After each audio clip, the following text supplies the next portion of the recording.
Hello everyone, welcome back to this video and welcome to everyone who's new to this channel. In today's video, I want to talk about my experience as a student worker but also a commuter.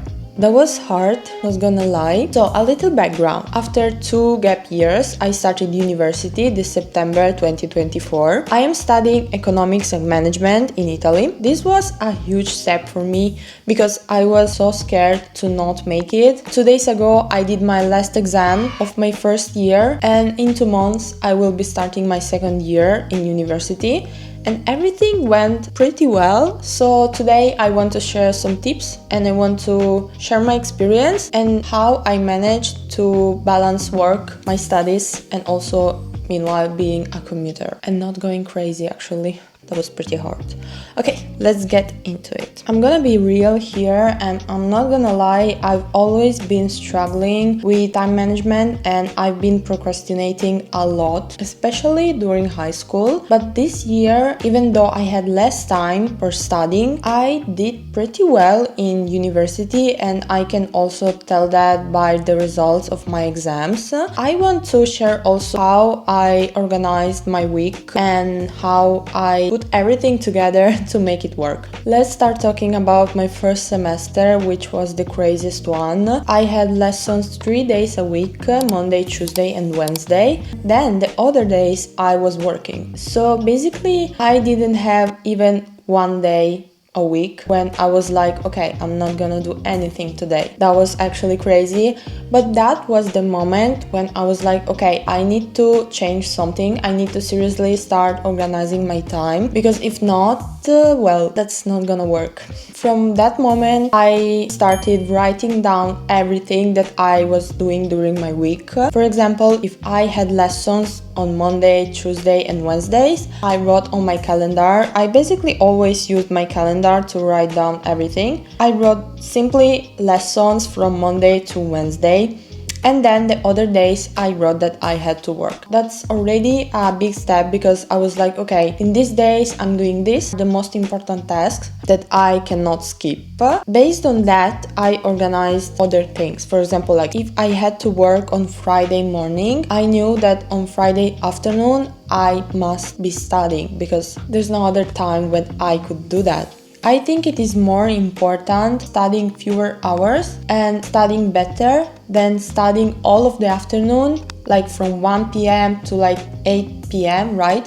And during that time, you end up procrastinating a lot and not doing a lot actually. And with that, I want to share this thing that I learned. It was the thing that literally changed my ways of studying. It is something that I realized by myself, but actually by searching that online, I discovered that it has a name and it is the Parkinson law. So basically, when you have less time, your brain often focuses better and becomes more efficient, just because there's no time to overthink or to procrastinate. And that is something that I've been doing for the whole first semester. I just simply did not have time to procrastinate because I was at work or I was in university. That is the reason of why sometimes people work better, meanwhile they are under pressure or during last-minute study sessions. And that was it. That was my biggest discovery that I made by myself.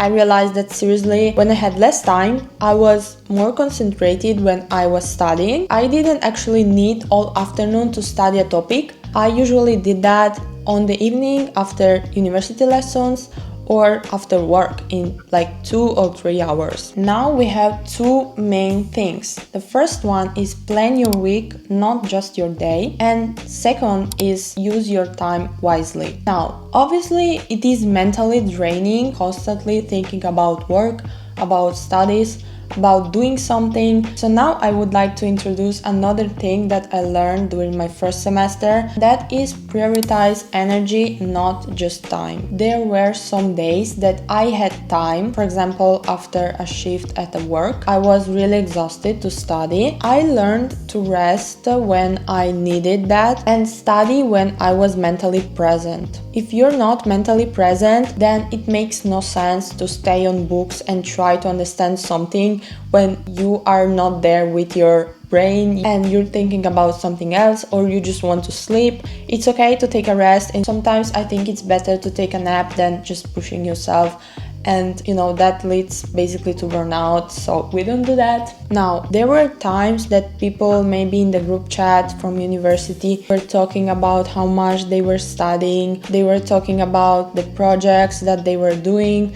Sometimes I was like, oh my gosh, I am a little bit behind all of the people behind in studying something. That happened, obviously, and sometimes I was like, oh my gosh, I didn't even do half of the things that they did. I think another very, very important thing is that you don't have to compare your journey to other people's journey.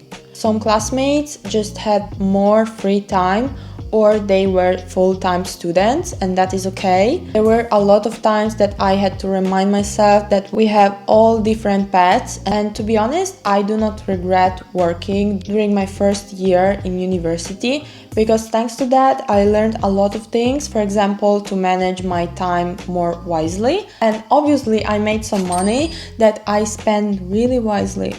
I'm joking. I went to a lot of concerts, I traveled. Maybe I had less time to study, but at least I had money to travel and to do the things that I enjoyed. Sometimes we tend to focus more on the negative aspects, as I didn't have time. Sometimes I was feeling behind, but let's look at the positive side. I was able to pay the trips that I did. I was able to pay the concert tickets, which these days are crazy, but that's another story. Always analyze the situation from two sides, the cons, but also the pros. So yeah, those are the things that I learned during my first semester that I applied also to my second semester, which went also really well. I think from doing difficult things, we always learn something that make us better, and that is always a positive thing. Don't be afraid to try new things, to try difficult things that are out of your comfort zone. I don't even know how many people told me, oh, but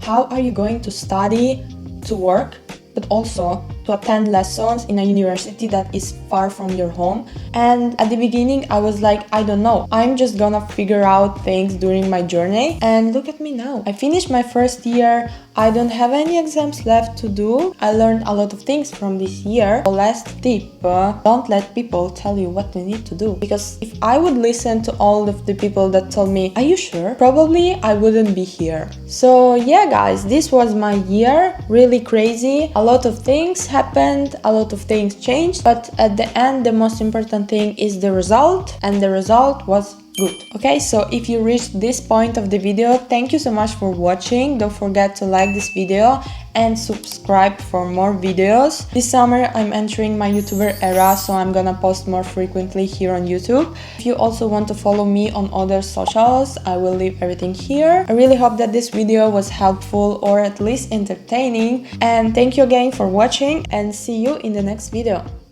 Bye!